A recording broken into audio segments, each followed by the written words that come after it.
Okay, so we are on the fourth and final part of the lecture on the adrenal glands, and now we have completed all of the sections on the adrenal cortex and we move to the adrenal medulla, so the central part of the adrenal gland. Remember that the adrenal medulla, or this core or central part of the adrenal gland, is actually specialized neuroendocrine tissue. So it's part of the nervous system, but it's also part of the endocrine system, and it is associated with the sympathetic nervous system. The hormones released by the adrenal medulla are the catecholamines, so epinephrine and norepinephrine, which we'll take a look at now. And the release of these hormones is under control of the central nervous system and the autonomic nervous system, or the autonomic branch of the efferent nervous system, and then specifically the sympathetic nervous system branch of the autonomic nervous system. So obviously, as neuroendocrine tissue, the stimulus for release of these catecholamines is neural stimulus, which means that nerve fibers actually stimulate the hormone release. And upon this neural stimulus and the release of the catecholamines, there's activation or initiation of all of the short-term stress responses. So the catecholamines, remember catecholamines are amine hormones. So basically they are derived off of the parent amino acid tyrosine through the modification of the side groups. So norepinephrine and epinephrine are fast-acting neurohormones. They act pretty much the same as peptide hormones in the sense that they bind to membrane receptors and initiate non-genomic responses or fast responses. So they don't actually alter the genome and the production of new proteins or enzymes. What they do is they alter the activity of the existing enzymes or proteins. So as we said, neural stimuli, which causes the release of the catecholamines, and how this happens is through activation of the central nervous system, and from there on the activation of the autonomic nervous system. Here we see initiating from the spinal cord is the preganglionic sympathetic neuron. So the preganglionic sympathetic neuron, which then obviously forms part of the sympathetic nervous system, stretches from the spinal cord and terminates in the adrenal medulla. So this entire central medulla, or the neuroendocrine tissue, is made up of these chromaffin cells. And these chromaffin cells can actually be seen as modified postganglionic sympathetic neurons, because it's these chromaffin cells which are then stimulated by the acetylcholine, which comes from the preganglionic sympathetic neuron, and these chromaffin cells are then stimulated to release the catecholamines into the bloodstream to have their effects. About 90% of the catecholamines released from these chromaffin cells is epinephrine. And epinephrine is actually the more potent stimulator of the heart and the metabolic activities, while norepinephrine is more influential on the peripheral vasoconstriction and the blood pressure changes. So both of these catecholamines then released by the chromaffin cells into the blood to the target tissues, where they then will initiate the fight or flight responses. Okay, so basically when we get to the fight or flight responses, the secretion of these catecholamines cause whole body effects. So basically they have influences on a wide array of tissues, so widespread peripheral effects. They increase blood glucose levels, so they cause blood glucose levels to rise by increasing gluconeogenesis processes.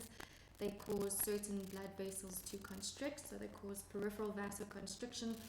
So basically, blood is diverted, or the blood pattern is changed. Blood is diverted away from the systems which aren't necessary during these times of stress. So for instance, when life and limb are at threat, digestion or digestive processes are not seen as priority.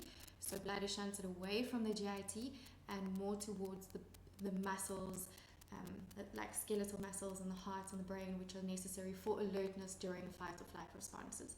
Then obviously also it causes heart rate to increase, so increased heart rate, and therefore also increased blood pressure. So basically all of the responses related to fight or flight responses. Also, for instance, increase in the respiration rate, so increased rate and depth of breathing, also increases the stimulation of the sweat gland, so it increases sweating. All of those responses that you know to be associated with the activation of the fight or flight response. Okay, so here you just have that summary once again of the adrenal catecholamines, so their origin, their biosynthesis, their transport. For instance, as we said, they act pretty much like the peptide hormones, so they bind to G protein coupled receptors, specifically alpha and beta subtypes. So they are the receptors, membrane bound receptors, and they have non-genomic effects, so they initiate their cellular mechanism of action by activating second messenger systems such as CAMP, for instance, which then cause the whole body or tissue reactions. As we've said, they increase the plasma glucose concentrations by increasing gluconeogenesis. They activate all of the other fight or flight and stress responses that we just had a look at. And then also, very importantly, they cause an increase in the glucagon concentration and a decrease in the insulin secretion. So increase in glucagon, so that all of these reactions which aim at increasing the plasma glucose concentration are then also supported by the increased release of glucagon. Now, very importantly, when we looked at cortisol, we said that cortisol is permissive, or is a permissive hormone for glucagon. So in terms of glucagon having its full effect, it needs cortisol to be present, and the same with the catecholamines as well. So actually, cortisol is permissive over both glucagon and the catecholamines. So without cortisol being present, glucagon and the catecholamines cannot have their full functionality. So that's why cortisol is permissive. And then onset and duration of action is rapid and brief because they are fast-acting hormones that only have a half-life of 2 minutes. So in summary, basically what we see is that the adrenal glands can be seen as the body's stress glands, basically. So different parts of the glands are more active during different types of stress. So for instance, stress is the main stimuli in this case, and during short-term stress responses, we have the activation of the central nervous system, and thereby the activation of the autonomic branch of the efferent nervous system. Specifically during stress, we have the activation of the sympathetic nervous system.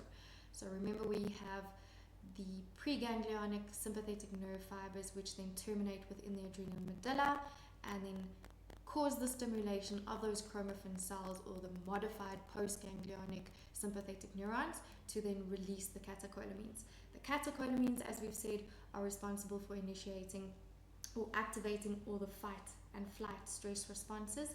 So as we've said, increase in heart rate, increase in the blood pressure, increased gluconeogenesis, dilation of the bronchioles, which then increases the rate and depth of breathing. We said that there are alterations in the patterns of blood flow, so blood is then directed towards the muscles and the brain and the heart, and directed away from the GIT, for instance, and there's decreased urine output. So all of the systems which are not necessary during this time of stress, and then obviously also an increased metabolic rate. So this part of the diagram, or this part of the adrenal system, the adrenal medulla with the catecholamines, will be activated during short-term stress responses. So for instance, if you've ever been scared by the squealing of brakes or a sudden sound in the dark, you know how rapidly and quickly your heart starts to race and your breathing starts to increase. Those types of responses are almost immediately, and they spread throughout the body so quickly. And those are your short-term stress responses initiated by the sympathetic nervous system.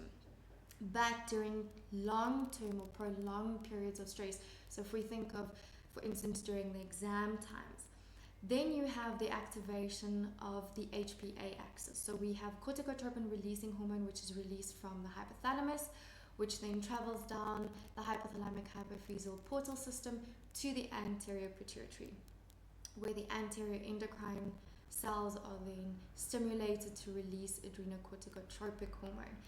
And ACTH then travels and stimulates specifically the adrenal cortex. And with stimulation of the adrenal cortex, we have release of the mineralocorticoids and the glucocorticoids. Remember the mineralocorticoids, or aldosterone, which is released from the zona glomerulosa, and the glucocorticoids, specifically cortisol, which is released from the middle layer, or the zona fasciculata. So remember, aldosterone causes retention of sodium because it increases the sodium reabsorption, and through this and through the activation of the RAS system, or the renin-angiotensin-aldosterone system, there's increase in the blood volume and blood pressure. So therefore, during times of stress, you also have increased blood pressure. And then to the other end, the more metabolic effects, which are caused by the increase in cortisol levels through the activation of the zona fasciculata. We have proteolysis and lipolysis, which is increased so that there is more substrates available for gluconeogenesis, so that blood sugar levels can be increased, which causes hyperglycemia. Remember, we said so it basically mimics diabetes. And then at the same time, because cortisol is an immunosuppressant, we have suppression of the immune system. So therefore, during times of stress, so for instance, during the exam times, you are more susceptible to infections and diseases and viruses and those types of things, because your immune system is constantly being suppressed during this time of stress by cortisol and its immunosuppressant effects.